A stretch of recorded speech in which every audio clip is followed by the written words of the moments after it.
नमस्कार, बहुत स्वागत है आप सभी का। आप देख रहे हैं प्राइम टाइम शो अपना बिहार। मैं हूं आपके साथ जया मिश्रा। बिहार के मुख्यमंत्री Nitish Kumar super action mode में दिख रहे हैं। सीएम जहां जनता को विकास योजनाओं की बड़ी सौगातें दे रहे हैं, तो दूसरी तरफ विरोधियों पर जमकर निशाने साध रहे हैं।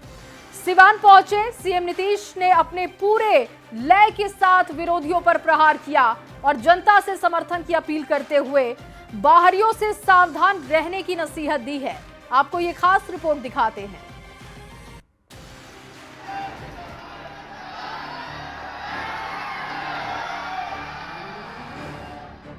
बिहार विधानसभा चुनाव की तारीखों की घोषणा में अभी कुछ वक्त है, लेकिन इससे पहले ही मुख्यमंत्री Nitish Kumar super action mode में नजर आ रहे हैं। सिवान में पचरुखी के नारायणपुर में जब मुख्यमंत्री नीतीश कुमार का हेलीकॉप्टर उतरा तो लोगों में खुशी की लहर दौड़ गई। सीएम ने नारायणपुर में 558 करोड़ की 9 योजनाओं का शिलान्यास किया और फिर पचरुखी के पपौर गांव पहुंचे। सीएम ने एनडीए कार्यकर्ताओं से संवाद किया और 2005 के पहले की सरकार के काम के याद दिलाते हुए लोगों को सचेत भी किया। उसने कोई काम किया था, साल के बाद कोई आदमी घर से बाहर नहीं निकल पाता, कहीं आने जाने का रास्ता उन लोगों का नहीं था। चाहे लड़की हो लड़का हो, किसी के लिए कोई काम नहीं किया था। सीएम ने केंद्र और राज्य की डबल इंजन की सरकार में चल रहे विकास कामों को भी गिनाया और इस काम की रफ्तार को और आगे बढ़ाने की बात कही। आप सबके लिए हम काम कर रहे हैं और आप लोग भी पूरे तौर पर यही सरकार आगे बढ़ेगी, आपको भी बहुत आगे बढ़ाया जाएगा। तो इसी के लिए आप लोग काम कीजिएगा, करिएगा जी। हाथ उठा के बताओ, अरे खड़ा होके बोला। इस सभा के दौरान सीएम नीतीश कुमार पूरे लय में दिखे। चुनाव को देखते हुए बाहरी नेताओं के बिहार दौरे का मुद्दा उठाया और लोगों को बेतुके बयानों से सचेत रहने और बहकावे में न आने की सलाह दी। बाहर वाला जो आकर आजकल बोल रहा है, वो सब कभी कोई आज तक काम नहीं किया, अब कुछ नहीं होगा। इसलिए उन लोगों के चक्कर में मत रहिएगा। और यहाँ पर हम लोग इतना ज्यादा कर रहे हैं और सब मिल करके एक तरह का काम हर जगह सब जगह के आगे बढ़ाने के लिए सब काम किया जा रहा है। चुनाव की तारीखों की घोषणा से पहले ही सीएम नीतीश कुमार एक तरफ जहां बिहार को लगातार विकास योजनाओं की सौगात दे रहे हैं, वहीं डबल इंजन की सरकार के 20 साल के काम का लेखा जोखा देकर 2025 में एनडीए की ओर से 225 सीट जीतने की रणनीति को मजबूत करने में जुटे हुए हैं। सिवान से न्यूज 18 के लिए मृत्युंजय कुमार सिंह की रिपोर्ट। तो देखिए, महिलाओं को सशक्त करने के लिए लगातार सीएम नीतीश कुमार काम कर रहे हैं और इसी कड़ी में आज बड़ी योजना का तोहफा दे दिया गया है, हरी झंडी दिखा दी गई है और इसके तहत 10,000 रुपए हर एक परिवार की एक महिला को मिलेगा और 6 महीने का आकलन और उसके बाद उनको सरकार 2 लाख तक की मदद करेगी। चलिए आगे बढ़ते हुए बात केरल से कश्मीर तक बिहार के अपमान की भी कर लेते हैं, क्योंकि श्रीनगर में राष्ट्रीय प्रतीक चिन्ह अशोक स्तंभ के अपमान के बाद बिहार की सियासत गर्मा गई है। बीजेपी ने बिहार के अपमान का आरोप लगाते हुए राहुल गांधी और तेजस्वी यादव की चुप्पी पर सवाल उठा दिए, तो महागठबंधन के नेता इसमें भी राजनीतिक साजिश की आशंका जता रहे हैं। आपको वार पलटवार पर यह खास रिपोर्ट दिखाते हैं।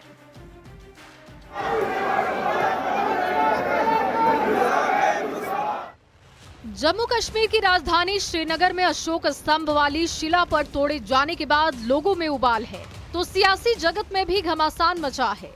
पूरे मामले पर बीजेपी मुखर दिख रही है और इस मामले को लेकर विपक्ष के नेताओं पर हमले की कमान संभाली बीजेपी के राष्ट्रीय प्रवक्ता सुधांशु त्रिवेदी ने राष्ट्रीय प्रतीक के अपमान पर राहुल गांधी और तेजस्वी यादव की चुप्पी पर सवाल उठाए कि देश की पहचान के प्रतीक के ऊपर यह हमला, उस पे आपकी चुप्पी और फिर आपके नेता का उसके प्रति यह बयान, उस पर आपकी चुप्पी बहुत गहरे और गंभीर सवाल खड़े कर रही है। राजनीतिक रूप से संवेदनशील राज्य बिहार में भी राष्ट्रीय प्रतीक के अपमान की गूंज सुनाई दे रही है। एनडीए नेताओं ने महागठबंधन के नेताओं पर सम्राट अशोक की धरती बिहार को अपमानित करने का आरोप लगाते हुए देश की एकता और अखंडता को खंडित करने वालों को दंडित किए जाने की बात कही।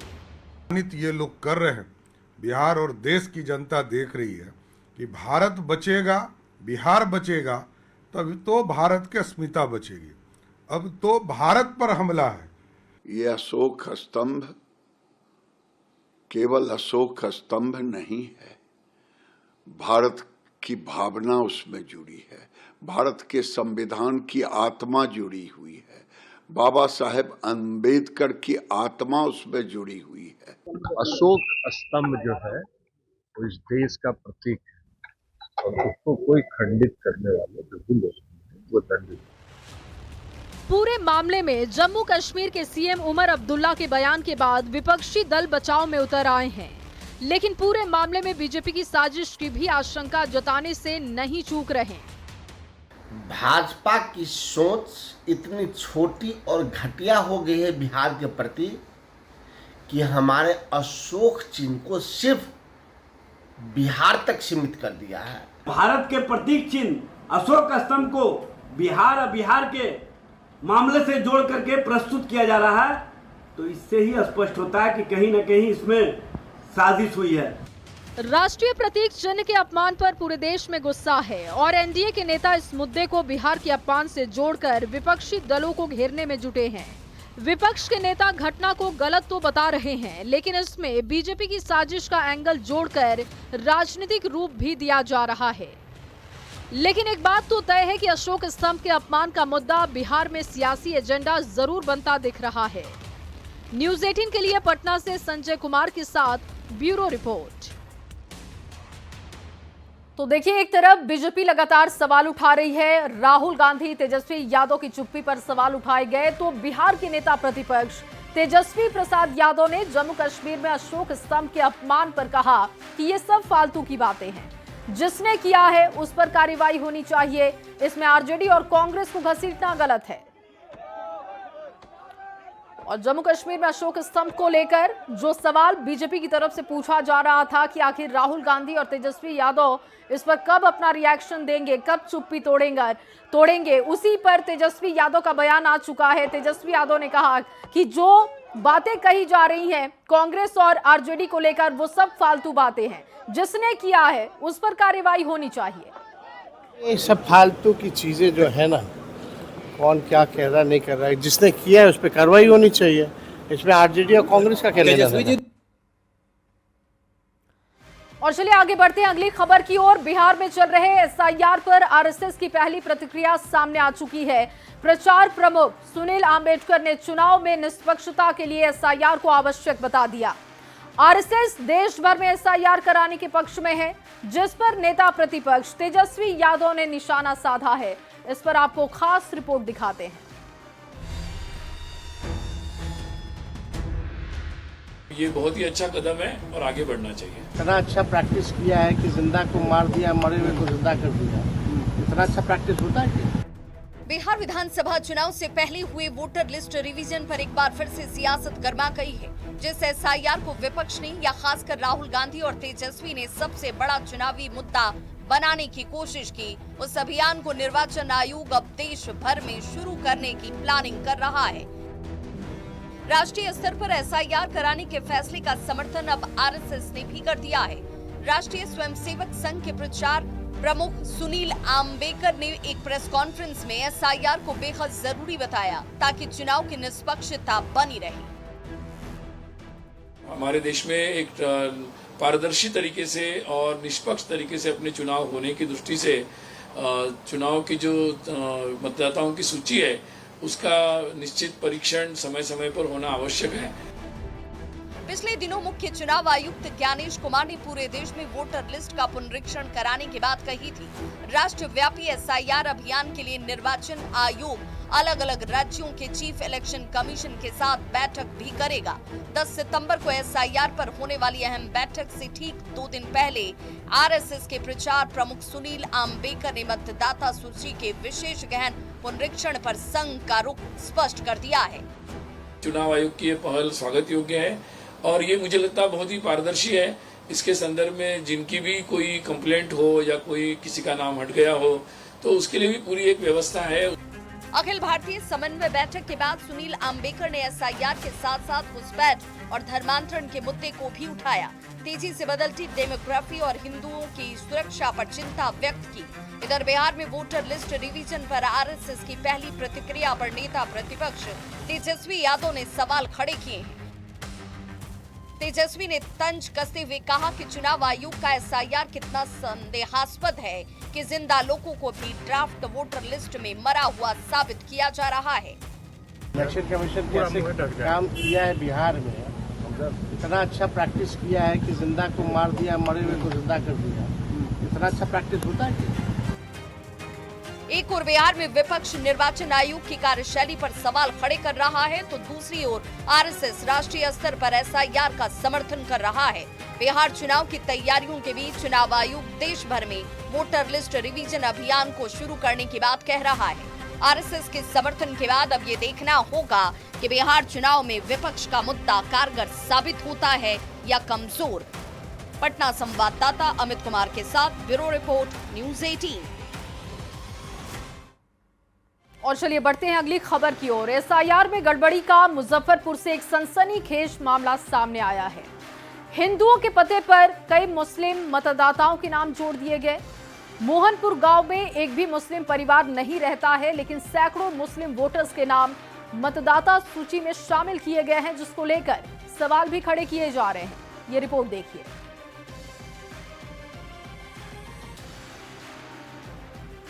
घर हिंदुओं का, पता मुस्लिमों का। एसआईआर में भारी गड़बड़ी का खुलासा। ये गांव है मुजफ्फरपुर का मोहनपुर। इस गांव में एक भी मुस्लिम परिवार नहीं रहता, लेकिन वोटर लिस्ट रिवीजन में न जाने कितने मुसलमानों का नाम हिंदुओं के मकान के पते पर जोड़ दिया गया। सकरा विधानसभा के कटेसर पंचायत का मामला काफी हैरान करने वाला है। मोहनपुर गांव में एक भी मुस्लिम परिवार नहीं रहता। वार्ड संख्या 6 में सिर्फ भूमिहारों का ही घर है, लेकिन हिंदुओं के घर के पते पर कई मुस्लिम वोटर के नाम जोड़ दिए गए। भूमिहार परिवार में कई मुस्लिम वोटरों का नाम शामिल कर दिया गया। हाँ, 4 लोग के नाम जुड़ गया गया। कौन है ये लोग? ये मुसलमान लोग है। कहाँ से जुड़ रहे कोई पता नहीं है। आप लोगों को पता चला? हम लोग 6-7 दिन हो गया, पता तब चला है। एसआईआर में बड़ी गड़बड़ी सामने आने के बाद मोहनपुर गांव में अफवाह, डर और नाराजगी तीनों फैल गई है। मिथुन ठाकुर के घर संख्या 34 के पते पर अब्दुल रशीद, मोहम्मद नसीम और मोहम्मद आशिक का नाम जोड़ दिया गया है, जबकि कामेश्वर ठाकुर के मकान संख्या 30 के पते पर रोशन खातून का नाम दर्ज किया गया है। और किसी का नहीं है। ये कौन है रोशन खातून को आप जानते हैं? जी ना, हम नहीं, इसको पहचानते हैं क्या इधर है? आपके आसपास कोई मुसलमान का जी घर नहीं, है? कोई मुसलमान हमारे गांव में नहीं है। गांव में मुसलमान है कि नहीं? जी नहीं, हमारे गांव में एक भी नहीं है। और कितनी संख्या में मुसलमानों का नाम जुड़ा? मुसलमान इसमें सैकड़ों है। हैरानी की बात तो ये कि कामेश्वर ठाकुर के भाई उमेश ठाकुर का मकान संख्या 50 है। उमेश ठाकुर के पते पर 11 मुस्लिमों के नाम जोड़े गए हैं और इसी गांव में पवन ठाकुर के पते पर 8 मुस्लिम मतदाताओं के नाम दर्ज किए गए हैं। इसका ये हुआ है, चुनाव आयोग गड़बड़ी किया है, चाहे बीएलओ किया हो, चाहे उससे जो बड़ी पदाधिकारी हो, वो सब गड़बड़ किए हैं। हमारे घर में तो सिंगल पीस हम अकेला है। मतदाता पुनरीक्षण में भारी गड़बड़ी सामने आने के बाद मोहनपुर गांव की बीएलओ रेणु देवी ने जांच की बात कही है। तो जानकारी मिली होगी, जो जानकारी मिली है उसके लिए तो अधिकारी लोग को हम बोले ही हैं, आगे बात काम हो भी रहा। हिंदू परिवारों के बीच मुस्लिम मतदाताओं के नाम जोड़ने पर निर्वाचन आयोग की कार्यशैली पर सवाल खड़े हो रहे हैं। क्या ये प्रशासनिक लापरवाही है या फिर तकनीकी त्रुटि? जांच रिपोर्ट के सामने आने के बाद ही इस रहस्य से पर्दा उठ पाएगा। मुजफ्फरपुर संवाददाता प्रियांक सौरभ के साथ ब्यूरो रिपोर्ट न्यूज़ 18। और वहीं एनडीए के विधानसभा स्तरीय कार्यकर्ता सम्मेलन में शामिल होने डिप्टी सीएम औरंगाबाद के अंबा पहुंचे। डिप्टी सीएम विजय कुमार सिन्हा ने आरजेडी और कांग्रेस पर जमकर निशाना भी साधा। उन्होंने कहा कि जिस किसी ने भी बिहार और बिहारियों का अपमान किया उसे जनता सबक सिखा देती है। चुनाव में महागठबंधन की दशा 2010 से भी बदतर होने का उन्होंने दावा किया।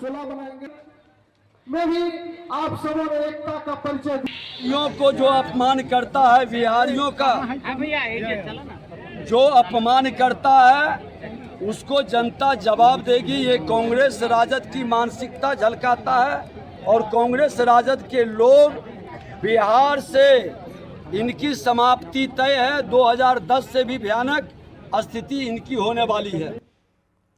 और देखिए, आरजेडी नेता तेजस्वी यादव के बयान पर मंत्री महेश्वर हजारी ने प्रतिक्रिया दी। उन्होंने कहा कि बिहार के लिए असली भगवान और नेल्सन मंडेला नीतीश कुमार ही हैं, क्योंकि उन्होंने ही बिहार की तस्वीर और तकदीर दोनों बदली है। उन्होंने कहा कि आलू और बालू के लिए पहले जाना जाने वाला बिहार अब विकास के लिए जाना जाता है। इसका पूरा क्रेडिट जाता है नीतीश कुमार को। भगवान और असली नेल्सन मंडेला तो हमारे नीतीश कुमार जी हैं। जिस बिहार को कहता था कि यहाँ सिर्फ आलू और बालू है, उस बिहार को तकदीर और तस्वीर में बदलने का काम नीतीश कुमार जी ने किया। पहले 50 किलोमीटर रोड चलने में भर दिन लगता था, आज हम लोग देखिए वहाँ से चले हैं 2.5 घंटा में यहाँ पहुँच गए, पटना से यहाँ 2.5 घंटा में पहुँच गए। तो ये नीतीश कुमार जी के देन है। नीतीश कुमार जी के राज में चाहे रोड का हो, पुल पुलिया का हो, बिजली के सेक्टर में हो, लॉ एंड ऑर्डर के सेक्टर में, सब सेक्टर में काम हुआ है। और वहीं बिहार विधानसभा चुनाव से पहले ही चेहरे और नेतृत्व को लेकर महागठबंधन में तकरार दिख रही है। वीआईपी प्रमुख मुकेश सहनी ने तेजस्वी के नेतृत्व में चुनाव लड़ने की बात कही। वहीं कांग्रेस विधायक अजीत शर्मा ने कहा कि इंडिया गठबंधन के नेतृत्व में चुनाव होगा और जनता जब सरकार बनाने का जनादेश देगी तब सभी मिल बैठकर डिप्टी सीएम सहित सभी बड़े मुद्दों पर फैसला लेंगे।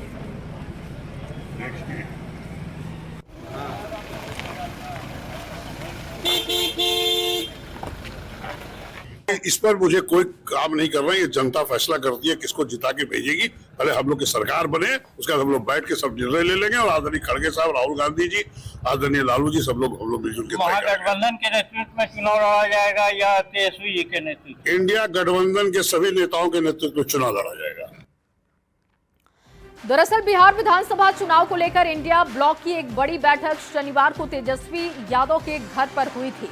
इस बैठक में सीट शेयरिंग को लेकर कई मुद्दों पर बात हुई। इस दौरान वीआईपी प्रमुख मुकेश सहनी ने कहा कि तेजस्वी यादव के नेतृत्व में चुनाव लड़ना है। बिहार में नेतृत्व तेजस्वी जी के नेतृत्व में हम लोग को चुनाव लड़ना है। मुख्यमंत्री का कैंडिडेट तेजस्वी जी है। उसी तरीके से सरकार में सभी दल को कुछ ना कुछ सहयोग होगा, सरकार में हिस्सेदारी होगा।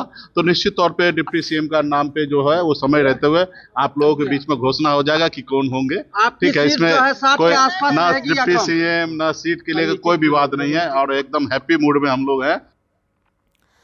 और वहीं चुनाव नजदीक देखते ही महागठबंधन में सीट शेयरिंग को लेकर दावेदारी जारी है। मोतिहारी के सीपीआई एमएल के राज्य सचिव कामरेड कुडाल ने पार्टी की ओर से 40 सीट पर दावेदारी ठोक दी।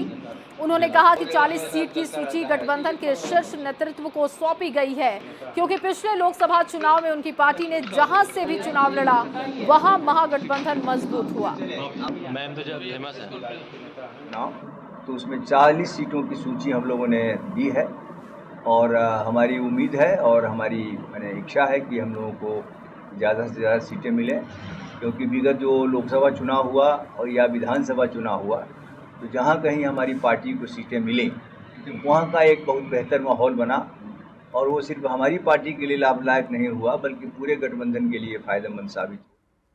और वहीं मधेपुरा में विधानसभा चुनाव को लेकर आरजेडी में बगावत के सुर उभरते हुए दिख रहे हैं। पार्टी में हर सीट से 4 से 5 उम्मीदवार अपनी दावेदारी जता रहे हैं। मधेपुरा सीट पर प्रोफेसर चंद्रशेखर का कब्जा है, लेकिन पार्टी में ही उनका विरोध हो रहा है। गम्हरिया में आरजेडी नेता इंजीनियर प्रणव प्रकाश की ओर से किसान युवा संवाद का आयोजन किया जाता है, जिसमें प्रणव प्रकाश ने अपनी दावेदारी जताई है।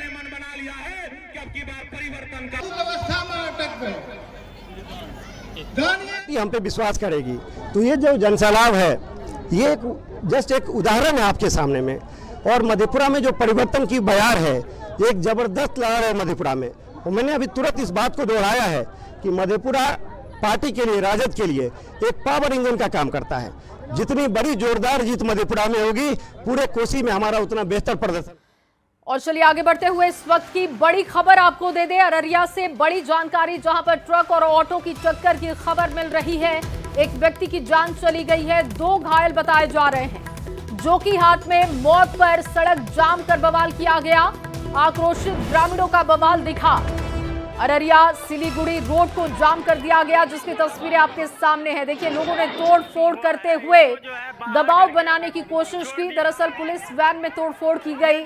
जाम में फंसी हैं सैकड़ों गाड़ियां, जिसकी तस्वीरें आप देख रहे हैं। जोकीहाट में एक व्यक्ति की मौत सड़क हादसे में होने के बाद लोगों ने जमकर बवाल किया है। और ये आप जाम की तस्वीरें देख रहे हैं, जहां पर लोग कार्रवाई की मांग करते हुए सड़क को जाम कर चुके हैं और पुलिस की गाड़ी में भी तोड़फोड़ की गई है। और अगली खबर किशनगंज से आपको दे, जहां चोरी के मामले में छापेमारी करने पहुंची पुलिस टीम पर आरोपी के परिजनों ने हमला कर दिया। खगड़ा रेड लाइट क्षेत्र के वार्ड नंबर 33 की यह घटना बताई जा रही है। इस हमले में 4 पुलिसकर्मियों को चोट आई है, जबकि एक महिला पुलिस अधिकारी के साथ धक्का मुक्की और झाड़ू चप्पल से पीटने की भी खबर। पुलिस ने कार्रवाई करते हुए एक व्यक्ति को गिरफ्तार किया है और आगे की कार्रवाई में जुट गई है। बताया जा रहा है कि चोरी के मामले में संदिग्ध की तलाश के लिए पुलिस पहुंची थी और रेड लाइट एरिया में टीम आरोपी कादिर के घर छापेमारी करने पहुंची। इस दौरान पुलिस टीम पर हमला कर दिया गया, जिसकी तस्वीरें आप देख रहे हैं।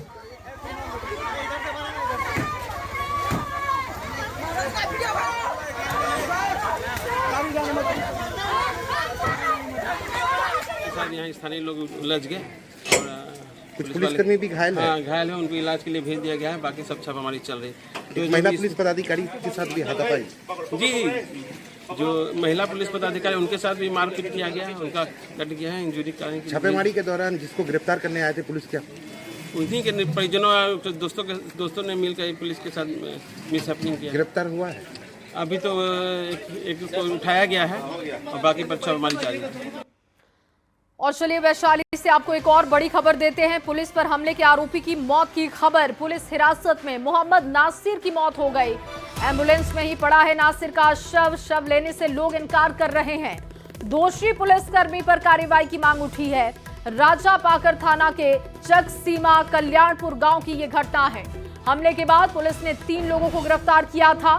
महुआ थाना में इन तीनों को रखा गया था और यहाँ पर देखिए एक आरोपी की मौत हो गई है, जिसके बाद लोग काफी आक्रोशित हैं, नाराज हैं। शव को लेने से अभी तक इनकार किया गया है। और शुक्रवार रात हमला किया गया। दारोगा सहित 4 जवान घायल बताए जा रहे हैं। दरअसल इस पूरे मामले में 3 लोगों की गिरफ्तारी की गई थी, जिसमें मोहम्मद नासिर की मौत हो गई है। पुलिस कस्टडी में ये मौत होने के बाद अब बवाल मचा हुआ है। शव को लेने से भी इनकार किया गया है।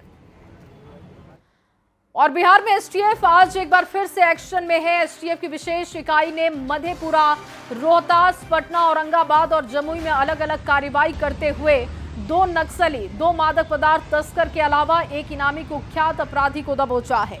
गिरफ्तार मादक पदार्थ तस्कर के पास से 4.5 लाख की हेरोइन बरामद की गई। अपराधियों के पास से अवैध हथियार मिले हैं। पुलिस मुख्यालय से ज्यादा जानकारी दे रहे हैं संवाददाता अमित कुमार। उनकी पूरी रिपोर्ट आप देखिए। एसटीएफ जो है वो पूरे तौर पे एक्शन मोड में है। आज एक बार फिर से एसटीएफ ने अलग अलग जिलों में कार्रवाई करते हुए 6 बड़ी कार्रवाई की है, जिसमें 2 नक्सली के साथ 2 मादक पदार्थ के तस्कर के साथ जो है 50,000 का एक इनामी अपराधी के अलावा 2 अन्य और अपराधियों की गिरफ्तारी सुनिश्चित की है। बताते ये चले कि जिन 2 नक्सलियों की गिरफ्तारी की गई है, वो दोनों नक्सलियों की गिरफ्तारी जो है वो जमुई जिले से हुई है।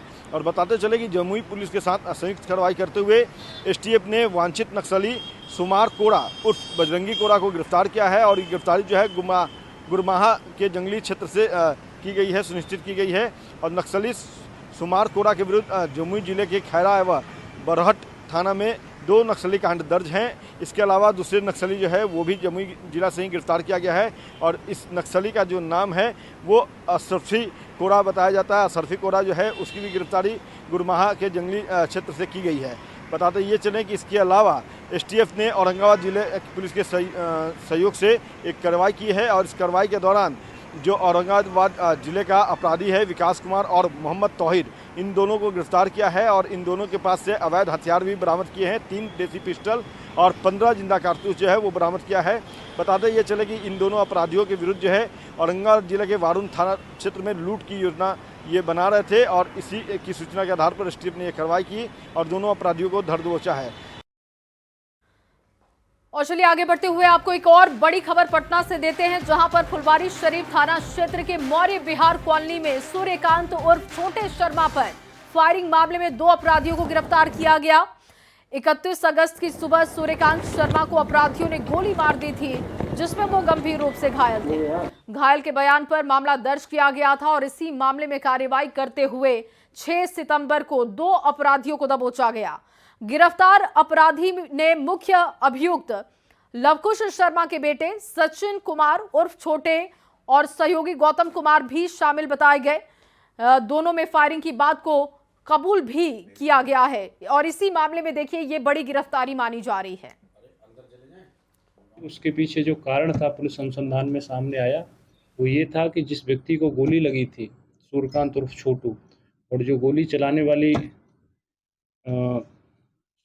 था लवकुश, उनके बीच में पैसे का लेन देन था पूर्व में और उस लेन देन को लेके इन दोनों के बीच में वाद विवाद हुआ था और उसी दौरान सुबह जिस व्यक्ति को गोली लगी है वो उनके दरवाजे पे आता है और इनमें बहस होती है, आपस में मारपीट होती है, तत्पश्चात फायरिंग की घटना को अंजाम दिया जाता है। अभी इसमें 4 अभियुक्त अब तक अरेस्ट हो चुके हैं। बाकी के 2 अभियुक्तों की छापेमारी हेतु पुलिस की टीम काम कर रही है। और अगली खबर दरभंगा से, जहां पर कमतौल में प्रेम संबंध में सल्फास खिलाकर युवती की हत्या का आरोप प्रेमी पर लगा है। प्रेमिका ने सल्फास खाने से पहले वीडियो तैयार किया था, जिसके आधार पर आरोपियों पर कार्रवाई की मांग उठ रही है। बताया जा रहा है कि युवती का गांव के ही युवक के साथ प्रेम संबंध था। प्रेम प्रसंग में युवती गर्भवती हो गई, जिसके बाद भरोसे का फायदा उठाते हुए उसे साजिश के तहत सल्फास खाने को मजबूर किया गया। तबीयत बिगड़ने पर उसे डॉक्टर के पास ले जाया गया, लेकिन उसकी जान नहीं बचाई जा सकी।